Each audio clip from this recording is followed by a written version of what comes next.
What up, YouTube? You already know Big Lou tapping back in with what it do with Big Lou and MZR2, baby. On this rainy, ugly, gloomy looking day. Look at that. Would you think it was Northern California by the sights of that? The way the sky looks? I guess you could say we need it for our crops, right? That's what they always say. But it's been raining a lot lately, the last few months, or not the last few months, last several weeks, I would say. First time you're coming to the channel, it'd be highly appreciated if you hit that subscribe button, followed up by that bell notification, and then tap all. That way you're informed each and every time that something is dropped from this channel. If it's a short video, a little clip, a pre-recorded video like this one here, or a live stream. I haven't been doing live streams I started not doing them often at all, especially once I figured out how to start doing the thumbnails, because for a while there I was doing live streams only because I couldn't figure out how to put a thumbnail on the pre-recorded videos. And I figured, well, even if I only get 1-2 people in the live stream, people will come back and watch them, which that's ultimately what happened. But I'm still in the process of building the channel, right? I was on my way, doing pretty darn good prior to my pops passing away, and then he passed in August of 2023, which is about 7 months now. And I kind of pretty much took that whole break. Just wasn't feeling it. Now I'm trying to get back in I'm trying to get back on the saddle again. You know what I'm saying? Like Aerosmith says, I'm back in the saddle again. You know what I'm saying? But anyhow, I got a ton of content. I mean, you guys see, I've been busting out 3-4 videos a day. I'm so backed up. I got a ton of stuff, man, all different genres too. So I'm just trying to figure out which ones I want to put, because I don't want to keep. I'm not like, now you guys see that I'm doing some politic videos, but I don't want to keep just flooding my channel with all politic videos, even though I got a ton. And Donald Trump blesses us all the time with more and more and more. You know what I'm saying? And some Republicans, you know what I'm saying? And I'm not saying all Republicans, and there are some decent people that support Trump. Wow, I didn't even mean to say it like that. Wow.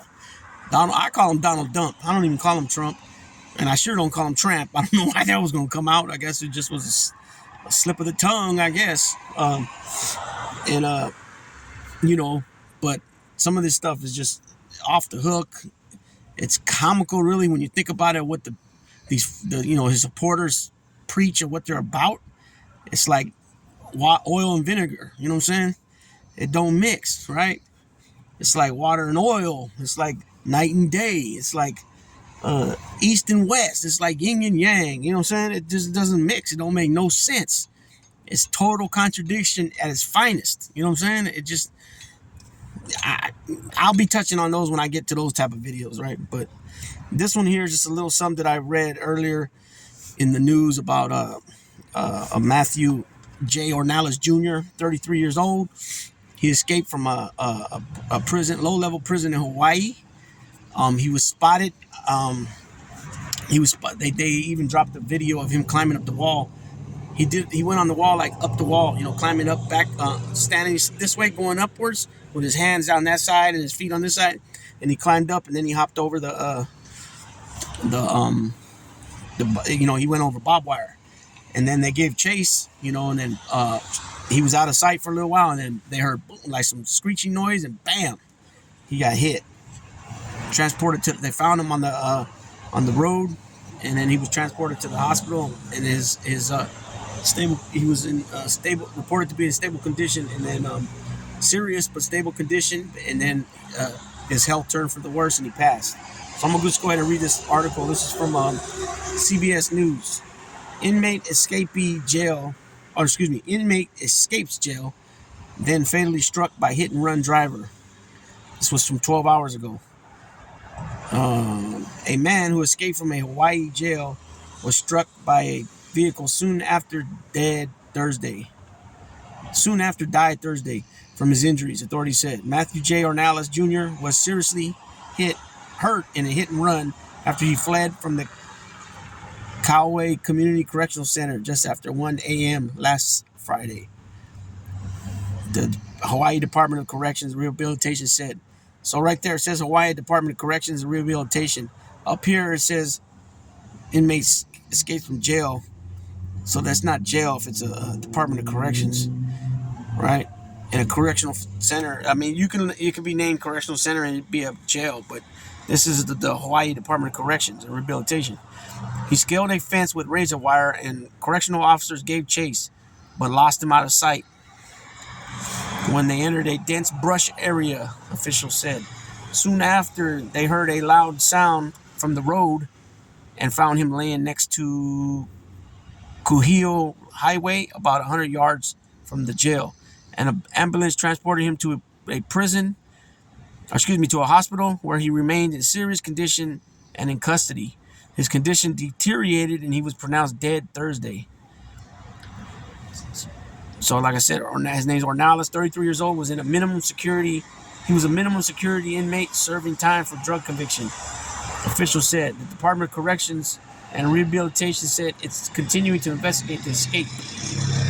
Ornellas was hit as he was running north in the southbound lane in Kuhio Highway. Kauai police said police are searching for the driver who left the scene before first responders arrived. Kauai police said they strongly encourage anyone who may have information about this incident to do the right thing and come forward. The incident marked the fourth traffic fatality on Kauai so far this year, police said. A public defender who represented Ornellas for a probation violation declined previously to comment on the escape. In September, CBS News dug into data from 26 states, which showed over 1,100 documented incidents of escapes from law enforcement custody over the past 5 years. That's not that many. I mean, it sounds like a lot, but I don't think that's really that many, right? So I remember right here in the local county jail, they have the honor farm, right? And the honor farm is considered like a low security, where there's no gate. You live in barracks, old school army barracks, and then they have crews that go out and work, right? So you got you got like two or three freeway crews. You got some crews, they go and work some of the county parks, and definitely the county roads, as well as some of the highways. But on the highways, you go with Caltrans. It's a Caltrans crew. And Caltrans is the ones that work the freeways. They're also the ones that go when there's like a homeless encampment underneath the bridges of the freeways. They're the ones that go and start throwing away their stuff. So you got a couple of those crews. You got, like I said, you got crews that go and work in county parks. You got crews that work in the dumps, the place where people sit, residents, or actually you don't have to even live there, but if you're doing work in that area, you can go there and dump stuff out. They have like 3 or 4 different ones. This guy's gonna pull right in my face. Look at this shit, man. So you can you got see 1, 2, 3, no, two that I know. 2, actually 3. There's 3 of them, but they only send people out to work at 2 of them, Manteca and the Lodi dumps. And that's like a crew of like 15 guys. Some guys are working on the bottom where the stuff actually gets to dump. They might have you pushing the stuff, a certain way. It just depends, right? And then you got all those crews, and a lot of times when they go and work, and usually it's the same set it might not be the same schedule Monday through Friday, but definitely like on Mondays they might go hit this park and that park. It's usually the same, like every Monday might be the same. They go and hit certain county parks, right? And so you can have people, they come and they stash stuff for you, or and even you can have somebody already waiting over there to pick you up. You know what I'm saying? Some people will try to take off and come back. Sometimes they'll just take off, and that's not considered an escape. It's considered a walk off, and they'll still, they still go looking for you, and if they find you, they will place you in the hole as administrative segregation, for like a month or so. But then you can take off from the jail too. Matter of fact, I'm gonna do a story on this. I give a little breakdown on it too, though. But the jail, the main, so there's three in the honor farm. There's three parts. You got the old barracks, which is barracks D, E, and F, and it's shaped like a horseshoe. So you got F on one side, D's in the middle, running like this, parallel, and then the other side of the horseshoe, the left side would be D. Excuse me, D running this way, F in the middle, and then E the other. Wait. D, E, F. Excuse me. D, and then E in the middle, and then F, like a horseshoe. And there's like 90 bunks in each one, right? So you're talking 180 people in each dorm, right? And then across the way, which is a separate section, you got J, K, and L, barracks J, K, and L, and it's all, and okay, D, E, F is all bunk beds. So it's 90 racks times 2. So each barracks has 180 people. So that's 540 people. Across the way, they got J, K, and L, which is just a single bunk, and there's 4 guys to a cubicle. I think it goes up to like, I think it's about 48 people, I think, in each barracks. So you got J, and it's the same setup again, like a horseshoe. J, K, and the K running like this, and then L. J, K, and L. And then, and so that first D and F, when it's also called the ghetto because it was AKA before known as the ghetto because they had no AC there. They had the toilets and the showers were open. Less privacy. But then they hooked up the air conditioner and it was really cool over there. And then JK and L, they got showers, single showers with the curtains. You know what I mean? Single stalls, toilet stalls. And then, so you stay in JK and L, D, E, F barracks first for, it used to be like 2 weeks. And then you go across the way to JK and L and you stay there for about another 45 days. And then you go to the last place of the setup, which is called 124 because they have 124 single rooms. And you got your own door, you lock your door, you got your own desk in there, your own bed. When you got to use the bathroom, you just come out and go to the bathroom. A lot of people don't like that section because they say it's like an old folks home, which it kind of is. But all these areas, there were no fences. So at one point you can slide. They call it drunk driving when you go from one area to another area because you're not supposed to. If you get caught up doing that, they'll take like 2 weeks of your commissary. Very petty place. That's why they call it the honor farm, right? But then it started getting overcrowding, and so instead of it taking 2 weeks to get from the ghetto DEF to JK&L, now it took like 2 months, 3 months. Now it's probably even more because a lot of guys are sentenced to prison there. Prison terms in the county jail, non-violent.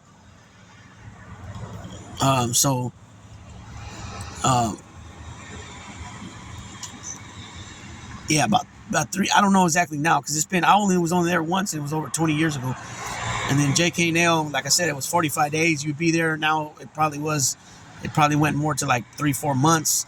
Now, like I said, I don't know. And then I know they did shut down one section of it for a while they were doing some remodeling or, doing something, not rebuilding, but changing out the plumbing or something. I don't know. Like I said, I only been there once.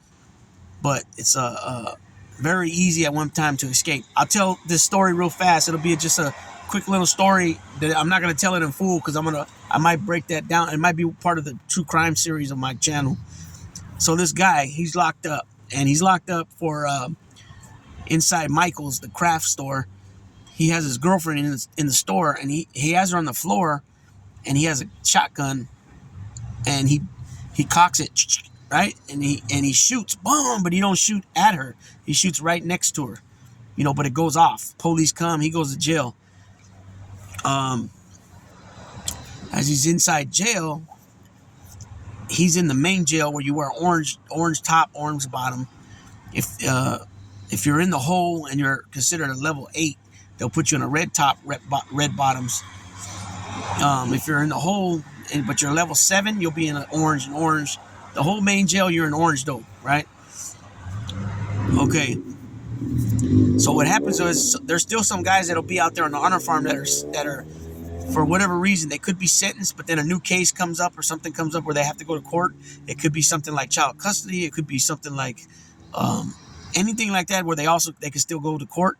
Sometimes they used to place guys out there that for like non-violent offenses that they considered no threat, they would put out there while they're still fighting their case. So these guys would get on the bus and they'd be wearing either all white or they'd be wearing white top, white bottoms, or blue top, blue bottoms.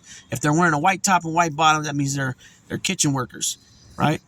Okay. If they're wearing blue top, blue bottoms, that means they're inmate at the honor farm, and they probably got a job somewhere.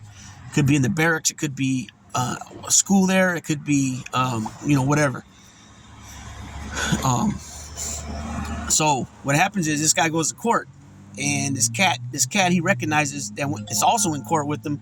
He's in the court holding tanks with them, but he's on the honor farm. So he's got either the blue top, blue bottoms, or the white top, white bottom. I'm not sure, but both of them are only housed at the honor farm.